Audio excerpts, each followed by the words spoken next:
Tonight, an Anglican priest turned Catholic gives his warning to Catholic bishops.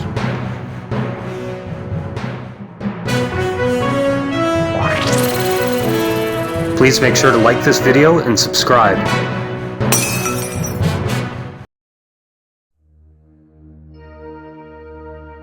The term synodality has crept into the final text of the Synod on Youth, just concluded in Rome. The final document also condemns several different kinds of abuse: power, economic, conscience, and sexual. Before and during the Synod, an effort was made to insert gay rights language, especially the acronym LGBT, into Synod documents and so into the official vocabulary of the Church. Considerable media pressure supported efforts by outside groups and prominent campaigners in favor of a change to the Church's teaching on sexual ethics. Cardinals Wilfrid Napier and Archbishop Charles Chaput, amongst others, criticized distinctly modern Western attitudes on human sexuality in the Synod's documents. According to a number of bishops, the Church teaches that the dignity of humanity comes from being made in the image of God, and the dignity of each person in the Church is rooted in baptism.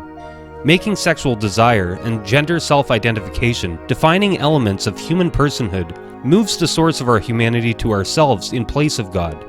This pressure and efforts to use identity politics to relativize the authority of the Church were not successful at the Synod. Many youth and others opposed to adopting the language of LGBT in a quote dialogue about sexuality, which would shape the conversation in a way that excludes the Church's actual teaching.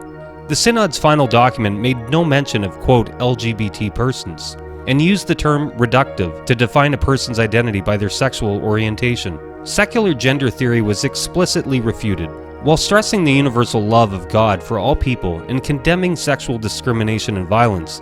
The Synod's final document stressed the need for accompaniment for homosexual persons in the Church.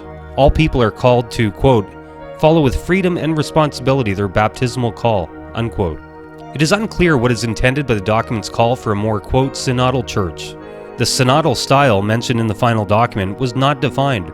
Concern was expressed by some delegates about shoving, quote, this fluff about synodality when no one is sure what it means. It wasn't in the preliminary documents, and no one discussed it during the sessions or in groups.